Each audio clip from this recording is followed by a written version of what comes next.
Actually have fur hires for you, magnet warriors, and even elven notes, and so much more. Make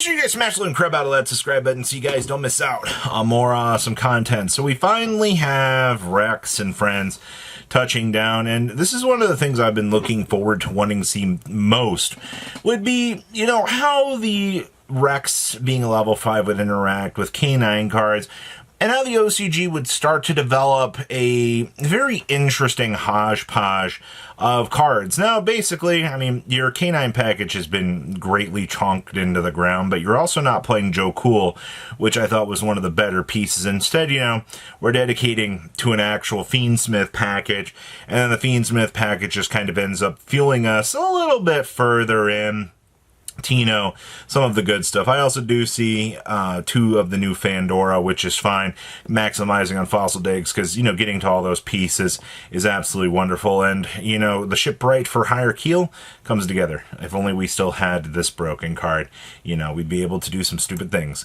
Ooh, we have the Magnet Warrior splash with the Deuturion. Now, Deuturion makes me want to play K9 cards in here, just to be able to get this on the field. But when this is popped out, you get discard a card to add a bonding H2O spell or trap card, or excuse me, a bonding spell and trap card. Guess what? The magnet bonding is a spell card, so you actually get access into a stupid little dinosaur here that actually kind of opens up some of the doors to the play lines that, you know, a deck like this normally shouldn't have access to. I do see that our side deck has a lot of hilarious options down here, but also, yeah, I do see the unnecessary evil of the format here, which ends up being the Moon of the Closed Heaven, another pivot into Fiendsmith combo here. Just kind of get set up. You also do see, you know, the Gallant Granite Machine coming in absolutely in overtime for this deck, but I think this deck seems very, very fun. Next up here, I knew somebody would be showing up with Elemental Hero Prisma eventually.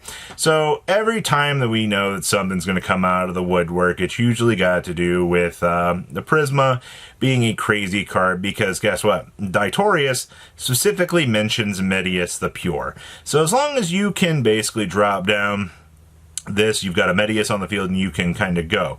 Now, I do see there are a lot of interesting little tech choices along the way here. I see we are playing the Majestic Star Dragon. I don't exactly understand how you're gonna beam that on out, but I guess that seems kind of fun. I don't know, I guess it's the little intricate details that you look at within these lists, and you just kind of appreciate, you know, general setup and things like that. But this really shows that I think Prisma is one of those better cards that you can pick up and use. Next up here, the Humanoid Slime. Now, this is because you're facilitating a actual Primite package within the Paleozoic deck. Now, typically in the past, I mean, I feel like these lists just don't even really bother with the main target, or you don't even bother with this stuff. It's usually, you know, you want the Dragon Maid package to kind of get further into the deck and so forth. But because the OCG has way more reasonings than we do, they get to kind of mess around with some of the, we're going to say the funner side of life, which ends up being kind of stupid, but I kind of appreciate this nonetheless, because all of your 41 trap cards, if you see any of these getting milled into like big stacks, I feel like your opponent's going to have a lot more problems than they want, especially with Primite Howls coming down here. Yes, it seems very, very, very strong.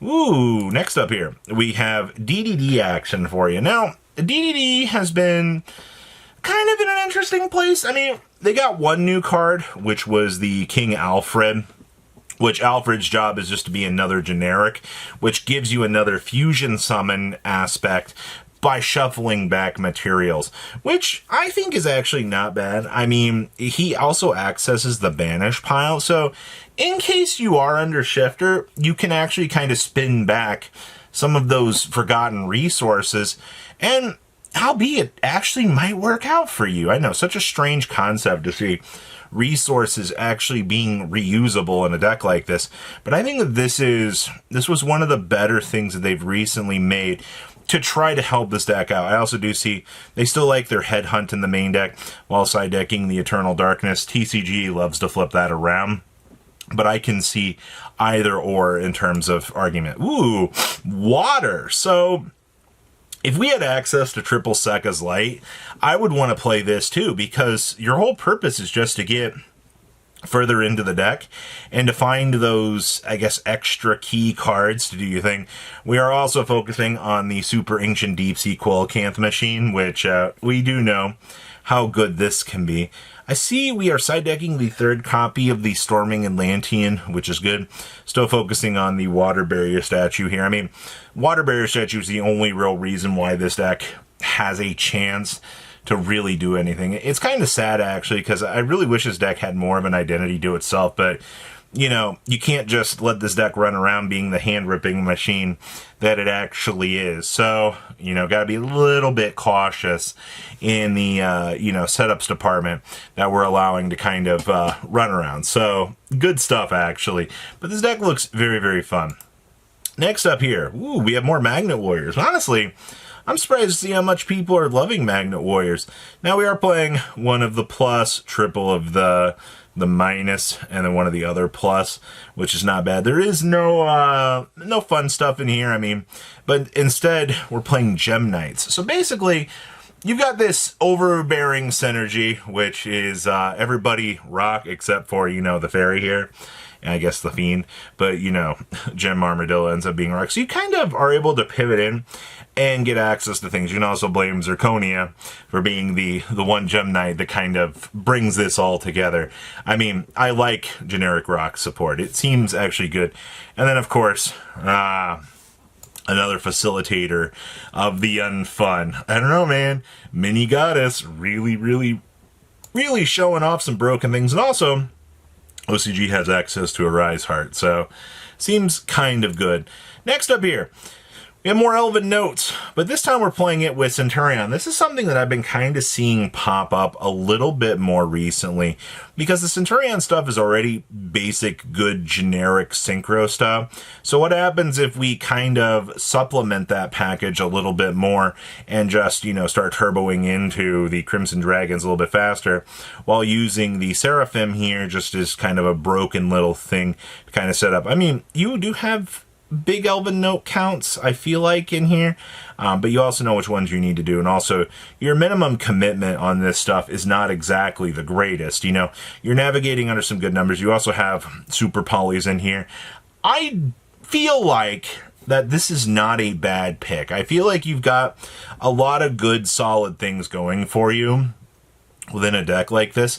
And I honestly kind of just appreciate the fact that, you know, these synchro decks are kind of overlapping and actually working together. Woo, we have more for hire. So once again, you get to see good old Rex here coming in and being the level 5 that he is. Unfortunately, you still see yet again that the Fiendsmith stuff is still being kind of an important little piece to this, which I guess is a little bit annoying. Going with 2 beats, the 1 copy of Dompa, which is fun. Also, the Triple Storm, there is only one of the new ship field spell in here, which is fine. I guess, once again, when you're scraping down and getting down to the necessities of what you would expect for an engine, you don't really have to rely on the super big top end. We're also playing only 1 Illusion Gate in here, which I think works out just fine. So, a lot of good moving pieces coming together in a list like this. Maybe not a lot of things that you would expect to see, but I mean, this is the world we live in now, having more level 5 access. And then, Odeon Yummy. So, also main decking the Retaliating Sea. God, this is what the super top end of the meta looks like now, where, you know, something yummy is running around.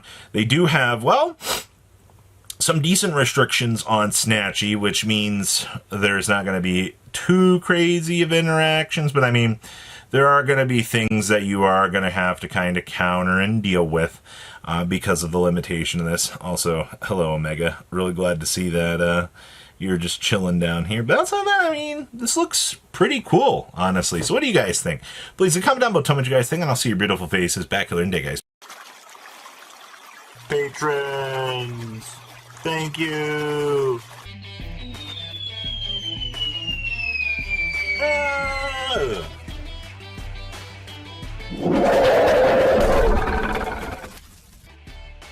Thank you so much for watching. Check out these other videos.